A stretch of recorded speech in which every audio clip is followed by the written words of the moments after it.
নমস্কার, ঝামাপুকুর চ্যানেলে আপনাদেরকে স্বাগত জানাই। শুরু হতে চলেছে আমাদের গল্প পাঠের অনুষ্ঠান। আজকের গল্প আনন্দমেলা পূজাবার্ষিকী গল্প সংকলন থেকে নেওয়া শিবরাম চক্রবর্তীর হর্ষবর্ধনের ভাগ্নে ভাগ্য। ভাগ্নে যে সবসময় মামার সব বিষয়ে ভাগ দখল পায় তা হয় না, বরং বেশিরভাগ তার উল্টোটাই দেখা যায়। সব ভাগ্নে কিছু মাতুল ভাগ্য নিয়ে জন্মায় না। মামা কোনো পরীক্ষা না দিয়েই ডাবল পাস করলেও দেখা গেছে যে তার ভাগ্নে ডাবল ফেল মেরে বসেছে, রীতিমতো পরীক্ষা দিয়েই। এমনকি এর মানে কি তা কে জানে, তবে সেটাই সেবার হাতে হাতে প্রমাণে পেলাম। আমার ভাগ্নের বিষয়ে কিছু বলতে চাই। হর্ষবর্ধনই কথাটা পারলেন গোড়ায়। আপনি যদি তার সম্বন্ধে একটু চেষ্টা করেন। আবার সম্বন্ধ শুনেই না আমার দম বন্ধ হওয়ার মতো প্রায়। মাফ করবেন আমায়, আর না। আপনার সেই গুরু ঠাকুরের মেয়ের সম্বন্ধ করতে গিয়ে যথেষ্ট শিক্ষা পেয়েছি। অমন গুরুতর ঝঞ্ঝাটে পড়তে চাই না আর। শিক্ষা পেয়েছেন না শিক্ষা দিয়েছেন? হারে হারে শিক্ষা দিয়েছেন। আমারও কি শিক্ষা হয়নি নাকি? যা পেঁয়াজ খাওয়া পাত্র এনেছিলেন মশাই, বলতে গিয়ে পয়জার খাওয়ার মতোই যেন মুখখানা হয়ে যায় তার সেই লপেটা হতো মুখের দিকে তাকিয়ে ঘটনাটা মনে পড়ে আমার। সংক্ষেপে ব্যাপারটা বলা যায় এখানে। গুরুদেব তার কন্যার একটি সৎপাত্রের জন্য উপরোধ করেছিলেন তাকে, আর সেই উপরোধে ঢেকি গিলতে হয়েছিল এই আমাকেই। এদিকে আমার মা পই পই করে মানা করেছিলেন, কারো কোনো সম্বন্ধের ব্যাপারে যাবি না তুই কখনো, কদাচ না। মার সেই পই পই করে মানা কখনো আমি অমান্য করিনি। এমনকি নিজের সম্বন্ধেও যাইনি আমি একেবারে। বিয়েও দিইনি নিজের, পইতেও না। এমনকি তার সেই পই পই মানা মেনে এসেছি। অথচ এদিকে হর্ষবর্ধনের কথাটাও ঠেলা দেয়। শেষটায় দুকুল বজায় রাখতে মন গড়া এক সম্বন্ধ এনে খাড়া করলাম। একটি ভালো ছেলে আমার সন্ধানে আছে। পারা গেল কথাটা। সব দিক থেকেই সৎ পাত্র, কিন্তু দোষের মধ্যে একটি মাত্র খুব। তবে সেই কথাও কই মশাই, একেবারে নিখুঁত কেউ কি এই দুনিয়ায় আছে কোনোখানে কোথাও? এমনকি আপনার এই চাঁদের মধ্যেও তো খুব। তবে কিনা চাঁদ পৃথিবীর নয়। তবে এই পাত্রটির বিষয় বলতে হয় যে সে একেবারে সোনার চাঁদ, শুধু একটুখানি যা খুঁত। খুঁতটা কি শুনি? এমন কিছু খুঁত করার মতো নয়। ছেলেটি পেঁয়াজ খায়। পেঁয়াজ খায় শুনে চমকে ওঠেন হর্ষবর্ধন। কি বললেন? পেঁয়াজ খায় পাত্র? আগে হ্যাঁ, সেই কথাই বলছি। এই সামান্য একটুখানি যা খুঁতটা। গোসাই ঠাকুরদের কুলে পেঁয়াজ খোর জামাই, এটাকে আপনি সামান্য বলছেন? এই পেঁয়াজ খাওয়াকে? না, সামান্য বলছি না। পেঁয়াজ সামান্য নয়। ঠাকুর বলতেন পেঁয়াজের খোসা ছাড়িয়ে গেলে শেষ পর্যন্ত যেমন তার কিছুই থাকে না, তেমনি নেতি নেতি করতে করতে এগিয়ে গেলে এই ব্রহ্মাণ্ড মায়া বিলকুল গায়। এমনকি স্বয়ং পরম ব্রহ্মের পাত্তাও মেলে না তখন। বলতেন নাকি ঠাকুর? তার মানেটা যে কি তা আমিও ঠিক বুঝিনি। মনে হচ্ছে পেঁয়াজ হলো কি ব্রহ্মাণ্ড, কিংবা ব্রহ্মাণ্ড একটা পেঁয়াজি। অর্থাৎ কিনা ব্রহ্মাণ্ডের মতন পেঁয়াজও আসলে মায়াই হোক বা যাই হোক, মায়া বলে পেঁয়াজকে উড়িয়ে দিলে তো চলবে না মশাই। পেঁয়াজ বেজায় গন্ধ ছাড়ে যে। ঠাকুর বংশে তো ও জিনিসের আমদানি হতে পারে না। তার কাতর কণ্ঠ শুনতে পাই। সে কথা আপনি বুঝুন।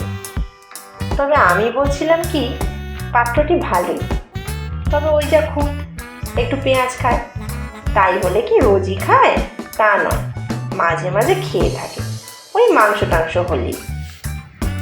মাংস খায়? তিনি দীর্ঘ নিঃশ্বাস ফেললেন। আমাদের ঠাকুর মশায়ের নিরামিষ বৈষ্ণব বংশে এসে শেষে মাংস খাবে? পাঁঠার মাংস কি অপাঠ্য মাংস কে জানে?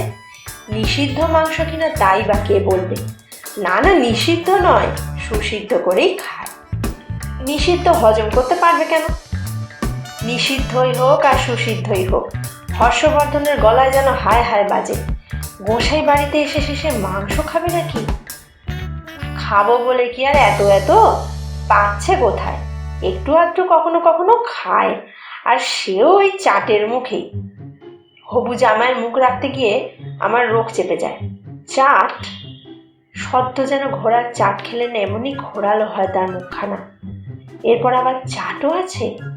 চাট তো জানি, হ্যাঁ যা ধরেছেন, তার বোধ শক্তির বহর দেখে আমি উৎফুল্ল হই। খালি খালি কি আর চাট মারে?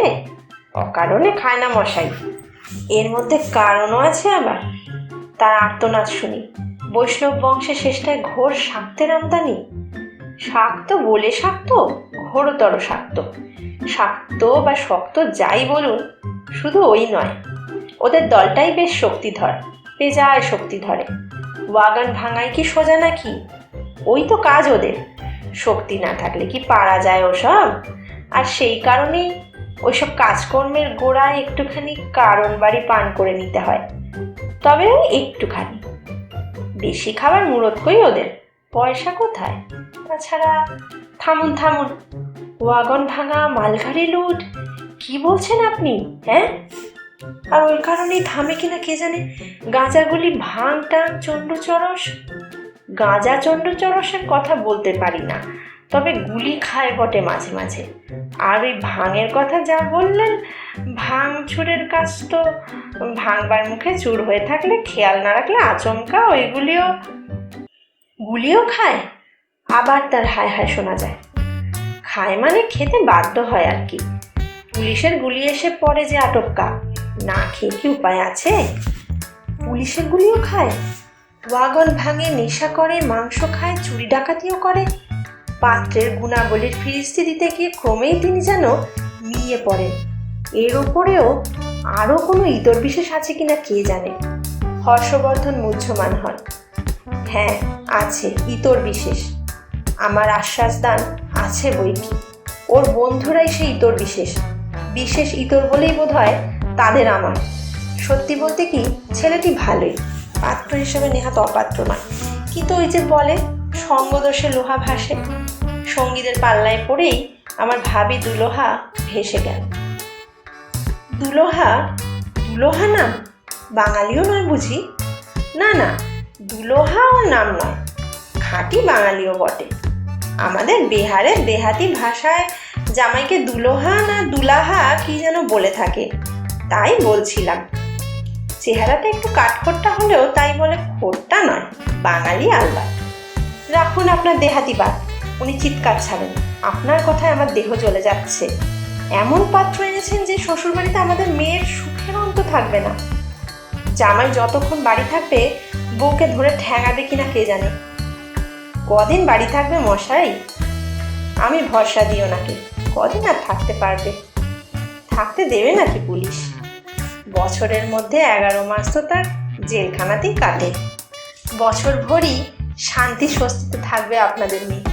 সত্যি ছেলেটি ভারী নির্ঝঞ্ঝাটে। জেল থেকে বেরিয়ে 3-4 দিন বাইরে থাকতে না থাকতেই আবার তাকে ধরে নিয়ে যায় পুলিশ, আবার সেই জেলেতেই কাটে। আপনার ভয় নেই কোনো। তারপর আর অভয়বাণী শোনানো যায়নি ওকে। চোখে মুখে জলে ঝাপটা মারতে হয়েছে ওর। মূর্ছিত হয়ে আছাড় খেয়েছেন উনি। তারপর আবার আপনি একটা ছেলের সম্বন্ধ বলতে এসেছেন আমাকে।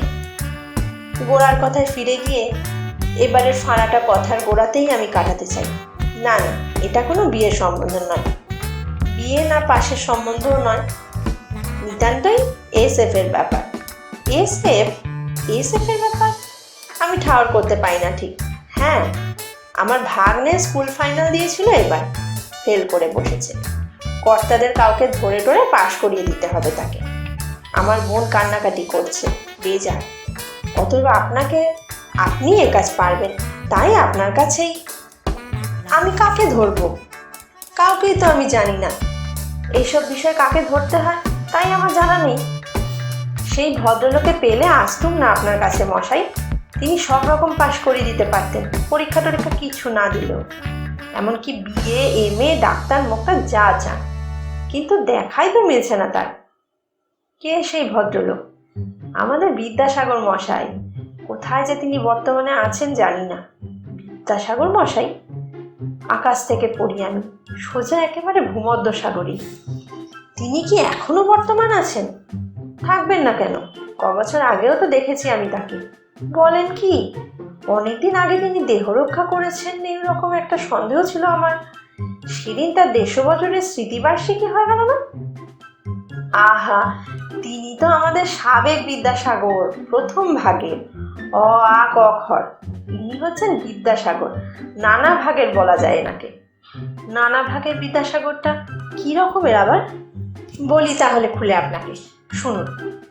দার্জিলিং বেড়াতে গিয়ে সেবার একটা টাট্টু নিয়ে ফিরেছিলাম তো। রোজ সকালে ময়দানে সেই ঘোড়াটায় চেপে হাওয়া খেতাম। সেই সময় আলাপ হয়েছিল সেই ভদ্রলোকের সঙ্গে। কথায় কথায় তিনি জানতে চেয়েছিলেন কি পাশ করেছি আমি। আমি বলেছিলাম এ পাশ ও পাশ। তাতে একটু অবাক হয়ে তিনি শুধিয়েছেন, ওই এ ও পাশটা কোন বিশ্ববিদ্যালয়ের মশাই? আমি বলেছি কোনো বিশ্ববিদ্যালয়ের নয়, বিছানার ওপর এ পাশ আর ও পাশ। তা আপনি কি কোনো পাশ টাশ করতে চান, বিএ কি এম এ? তিনি জানতে চেয়েছেন, তাহলে আমি তার ব্যবস্থা করতে পারি। আর কি মশাই, এই বয়সে কেঁচে গন্ডুস করা যায়? সে ইনফ্যান্ট ক্লাসের থেকেই? না না, পড়াশোনা করতে হবে না, কোনো পরীক্ষা টরীক্ষা না দিয়ে যদি দুনিয়ার যে কোনো বিশ্ববিদ্যালয়ের যে কোনো ডিগ্রি উনি আনিয়ে দিতে পারেন বললেন। শুনে আমি বলি, দিন তাহলে পাশ করি, আমায় সবচেয়ে বড় পাশের ডিগ্রি পেতে চাই। তখন তিনি বিলেতের 2 নামজাদা বিশ্ববিদ্যালয়ের সবার সেরা 2খানা ডিগ্রি আনিয়ে দিলেন আমায়। 500 টাকা দিয়ে দুটো পাশ আমি, জানেন? তাই নাকি? জানার কৌতূহল জাগে আমার। কি কি পাশ শুনি? ড আর ডা। তিনি জানান এর চেয়ে বড় ডিগ্রি আর নেই নাকি? ওই ড আর ডা। ড আর ডা শুনে তো আমি হ্যাঁ, একটা মেডিকেল কলেজ থেকে আসে, আর একটা কোনো বিশ্ববিদ্যালয়ে থিসিস না থাইসিস তাই দিয়ে পেতে হয়। ওই ড আর ডা দুটোর উচ্চারণই ওই ডাক্তার। ডাক্তার হর্ষবর্ধন ব্যক্ত করেন আমার কাছে। লেখার সময় ওইভাবে লিখতে হয় কেবল, একটার বেলায় ড আর একটার বেলায় ডা। উনি নিজের ডাহা বিদ্যাবত্তা জাহির করেন। শুনে পুলকিত হই। তা সেই ভদ্রলোকই তো পাশ করিয়ে দিতে পারেন ডিগ্রি দিয়ে আপনার ভাগ্নেকেও। কাউকে ধরাধরি করতে হয় না। আর তাহলে পারেনি তো, কিন্তু দেখাই যে পাচ্ছি না তার। সকালে তাকে ময়দানে দেখতাম, আর বিকেলে গোলদিঘিতে বিদ্যাসাগর মহাশয়ের স্ট্যাচুর নিচে বসে থাকতে সেই বিশ্ববিদ্যাসাগর। কিন্তু আজকাল আর তাকে দেখতে পাই না। আমি আরও ক্যান্ডিডেট নিয়ে গেছিলাম, তারপরে পাছে আরও নিয়ে যাই, সেই কারণেই কিনা কে জানে, ভয় খেয়ে হয়তো পালিয়েছে এখান থেকে। আরও পাশার্থী ক্যান্ডিডেট নিয়ে গেছিলেন নাকি আপনি? হ্যাঁ, আমার এই টাট্টুটাকেই নিয়ে গেছিলাম। তারপরে বলেছিলাম এটাকে পাশ করাতে পারেন? ড ডা যা আপনার অভিরুচি। তিনি ঘাড় নাড়লেন, না তা হয় না। আমি বললাম আমার দুটো ডিগ্রির জন্য আমি 500 1000 দিয়েছি, কিন্তু এই ঘোড়াটার জন্য 1000 2000 5000 যা লাগে দেব। এটা আমার ভারী প্রিয়, এর পিঠে চড়ে বেড়াই তো, এটাকেও তাই পাশ করাতে চাই আমি। উত্তম প্রস্তাব দিয়েছিলেন মশাই, ডাক্তারের পিঠে ডাক্তার, এমনটা আর হয় না। সহানুভূতিওয়ালা মহানুভব ব্যক্তি বলে মনে হয় আমার হর্ষবর্ধনকে। তাতে তিনি কি বললেন জানেন? বললেন যে শুধু গাধাদের ডিগ্রি দেওয়ারই তার এখতিয়ার আছে কেবল। ঘোড়াদের পাশ করাতে হলে সামনের ওই বাড়িটায় যেতে হবে। আমাকে উনি বিশ্ববিদ্যালয় বিল্ডিংটা দেখালেন। ঘোড়াদের ডিগ্রি ওখানেই দিয়ে থাকি, ওটাই হচ্ছে অশ্বমেধের জায়গা। ঘোড়া পিঠে ওর গাধা বানিয়ে ছেড়ে দেওয়ার পর আমার কাছে তারা এলে তখনই আমি শুধু পাশ করাতে পারি, তার আগে নয়। এই কথাই বললেন উনি। এই বললেন নাকি? আমি বলি, তাহলে তো আপনার ভাগ্নের বেড়াতে উনি পারতেন। আপনার ভাগ্নেকে যদ্দূর আমার মনে হচ্ছে, মানে নরানাং মাতুলক্ষণ হয়তো, সেও একটা গাধাই। হ্যাঁ, কিন্তু তারপর যে তিনি কোথায় উদাও হয়ে গেলেন কে জানে। গড়ের মাঠে সকালে হাওয়া খেতে যেতেন, সেখান থেকেও হাওয়া দেখতেই পাই না আর। তাই তো আসতে হলো আপনার কাছে। এখন কি করতে হবে বলুন? এক্সামিন পাশ করাতে হলে আমার সর্বজ্ঞতা প্রকাশ পায় যদ্দূর জানি। স্বভাবের ঘোড়ায় ধরতে হয় গিয়ে এক্সামিনারকে, তারপর ট্যাবুলেটার, তারপর কন্ট্রোলার, তারপর বোধহয় সেই উপাচার্য মশাইকে। সেসব স্টেজ পেরিয়ে গেছে, ধরে করে দেখা গেছে সবাইকে, কিচ্ছু হয়নি। গেজেটে ফল বেরিয়ে যাওয়ার পর আর নাকি কিছুই করার থাকে না। এখন কোনো মন্ত্রী একমাত্র ভরসাস্থল, তিনি যদি পারেন কেবল। আমি বলি, যদি ইচ্ছা করেন তবেই। আপনি একটু বললেই হবে। আপনাদের সাংবাদিকদের ভক্তি না করলেও ভয় করে সবাই। আপনি যদি গিয়ে অনুরোধ করেন, দেখা যাক, চেষ্টা করে। হবেই যে তা বলা যায় না। আমার মুন্সিয়ানা আর মন্ত্রীমশাইয়ের মর্জি। তবে আমি যাব একবার। আপনি আমার জন্য এত করে থাকেন, আপনার জন্য কিছু করতে পেলে আমি কৃতার্থ হব। তা কি কি বিষয় ফেল গেছে ছেলেটা? অঙ্কে, কেবলই একটা বিষয়। অঙ্ক শুনে আমার আতঙ্ক হয়, সেই সঙ্গে ফিলিংও জাগে বোধ হয় একটুখানি। আহা, ওই সাবজেক্টে আমিও যে ফেল গিয়েছি বরাবর। গেলাম মন্ত্রীবরের কাছে, তার সদর দপ্তরে সঠান। বললাম, দেখুন, আমার ভাগ্নেটা নিজের বলেই চালিয়ে দিল হর্ষবর্ধনের ভাগ্নেকে। পরস্মৈপদীকে আত্মনেপদী করতে কোনোদিনই আমার দ্বিধা হয় না। আপনারই নির্বাচনী এলাকার ছেলে, এবছর আপনার ইলেকশনে খাটাখাটনিতে একেবারে পড়াশোনা করতে পারেনি। সারা রাত আপনার পোস্টার মেরেছে আর দিনভর ভোট ফর করে চেঁচিয়েছে খালি। ফলে এবছর ফেল মেরেছে এবারকার ফাইনালে।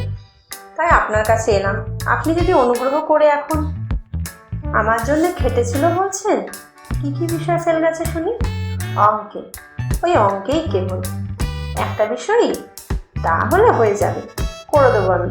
একটা বিষয় তো, পাঠিয়ে দেবেন আমার কাছে কাল এমন সময়। ছেলেটি পরদিন যথাসময় গিয়েছে তার কাছে। কি বিষয় ফেল করেছো শুনি? শুধালেন তাকে মন্ত্রীমশাই। ম্যাথামেটিক্সে। ম্যাথামেটিক্সেও ফেল গেছো আবার? শুনে যেন মাথা খারাপ হয়ে যায় তার। তোমার মামা যে বলে গেলেন মোটে একটি বিষয় ফেল গেছো, ওই অঙ্কেই কেবল। ম্যাথামেটিক্সেও আবার ফেল করেছো তার উপর? না, দুটো সাবজেক্টে ফেল। যাও, কিচ্ছু হবে না। যাও, পালাও, ভাগো আসে। তারপর আর কি, ভাগতে হলো আমাদের ভাগ্নে বেচারাকে। আজকের মতো গল্প পাঠ এখানেই শেষ হলো।